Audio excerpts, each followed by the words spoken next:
உங்கள் favourite TV ஷோக்களை இனி miss பண்ண தேவையில்லை. ஜீ5 இல் முற்றிலும் இலவசமாக காணுங்கள், இங்கேயும் எப்பொழுதும். ஆதிக்கும் பாரதிக்கும் நடந்த கதையை நம்ம கிட்ட சொல்றான். ஓ, இவனை பொறுத்த வரைக்கும் நாம தான் ஆதி பொண்டாட்டியா? ஹலோ சகோதரி, லைன்ல இருக்கீங்களா? இருக்குங்க. என்ன ஆச்சுங்க? பழைய கதை கேட்டோன்னே ஃபீலிங்ஸா? வரணும் இல்ல, என் ஃப்ரெண்ட மாதிரி ஒருத்த புருஷனா கிடைக்கிறதுக்குலாம் நீங்க கொடுத்து வச்சிருக்கணும். அவனை போய் வேண்டான்னு தூரம் போறீங்களே. இல்லங்க, அது வந்து பாருங்க, ஆதி உங்களை எவ்வளவு லவ் பண்றான்னு தெரியுமா? உங்களை தேடி ஊர் ஊரா அலைஞ்சிட்டு இருக்கான். நீங்க என்னடானா யாருன்னு கேக்குறீங்க அவனை. சரி, இப்ப அவர் எங்க இருக்காரு? ஏன் கூட தான். உங்க கூடனா எங்க இருக்காரு? உங்களுக்கு எதுக்கு அது? இப்ப நான் கால் பண்ணது அதுக்கு இல்ல, எனக்கு வேற ஒரு முக்கியமான விஷயம் பேசணும் உங்ககிட்ட. சரி சொல்லுங்க. போன்ல எல்லாம் பேசிட்டு இருக்க முடியாது. நீங்க எங்க இருக்கீங்கன்னு சொல்லுங்க, நானே கிளம்பி வரேன். உங்களை நான் எப்படி நம்புறது? என்ன நம்புறது? புரியல எனக்கு. இல்ல, நீங்க ஆதியோட ஃப்ரெண்டு தான்னு நான் எப்படி நம்புறது? ஏன்னா இதுக்கு முன்னாடி நிறைய பேர் கால் பண்ணி ஆதி அங்க இருக்காரு இங்க இருக்காருன்னு சொல்லி ஏமாத்திருக்காங்க. அதனாலதான் கேக்குறேன். ஹலோ சகோதரி, நீங்க தளபதி படம் பார்த்திருக்கீங்களா? பாத்திருக்கேன். அதுல வர ரஜினி தான் ஆதி, மம்முட்டி தான் நானு.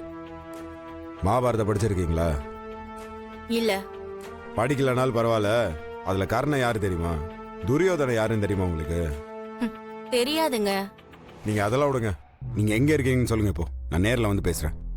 நான் இப்போ சென்னையில இருக்கேனே. ஊருக்கு போயிட்டீங்களா? நீங்க எங்கதான் இருக்கீங்கன்னு ஆதி சொன்னாங்க. எந்த ஊர்ல இருக்கேன்னு சொன்னாரு? அட, ஆதி இப்போ இருக்கிற ஊர்லங்க. எங்க? அதான் எந்த ஊர்னு கேக்குறேன். இத்தனை நாளா 2 பேரும் ஒரே ஊர்ல தானே இருந்தீங்க, அந்த ஊர்ல தான். ஹலோ, என்னங்க 2 பேரும் ஒரே ஊர்ல இருந்துட்டு என்ன நக்கல் பண்ணிட்டு இருக்கீங்களா? அப்போ ஆதியும் பாரதியும் ஒரே ஊர்ல தான் இருக்காங்களா?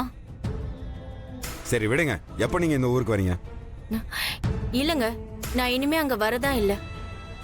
நீங்க வேணா இங்க வரீங்களா? வந்துதானே ஆகணும். என் ஃப்ரெண்ட் ஆதியோட எதிர்காலம் இப்போ உங்க கையில தானே இருக்கு. சரிங்க, நான் உங்களுக்கு அட்ரஸ் அனுப்புறேன். நேர்ல வாங்க, மத்ததெல்லாம் நம்ம நேர்ல பேசலாம். சரி, ஓகே. அப்புறம் இன்னொரு விஷயம், நீங்க இங்க வர விஷயம் ஆதிக்கு தெரிய வேண்டாம். இல்ல, நானே அவனுக்கு தெரியாம வந்தா உங்களை பார்க்கணும்னு நினைச்சேன். சூப்பருங்க, நான் உங்களுக்கு இப்பவே அட்ரஸ் அனுப்புறேன். அந்த அட்ரஸ்க்கு வந்துருங்க. சரிங்க.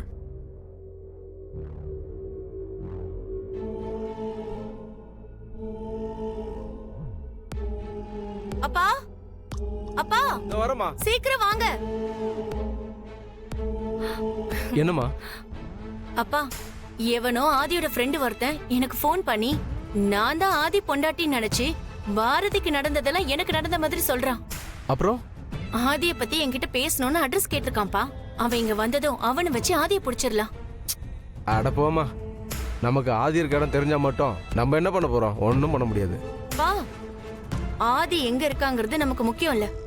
ஆதி இருக்கிற அதே ஊர்ல தான் பாரதியும் இருக்கா. பாரதிய கன்வின்ஸ் பண்ண அவர் இருக்கிற ஊர்லயே போய் தங்கியிருக்கான்ப்பா. அப்போ நாளைக்கு வரவனை வச்சு ஆதி எங்க இருக்கான்றதை தெரிஞ்சுக்கிறோம். அதுக்கப்புறம் பாரதியை தேடி போறோம். அவளையும் அவன் மகளையும் பொட்டலம் போட்டு ஆதிக்கு பரிசா கொடுக்கறோம். ஆமாப்பா, அப்படி ஒரு நாளுக்கு தான் இத்தனை நாள் காத்துட்டு இருந்தேன். நம்மளால ஆதிய ஒண்ணுமே பண்ண முடியல. பாரதி அந்த குழந்தைய மேல போன உடனே அவனே சூசைட் பண்ணிப்பான்.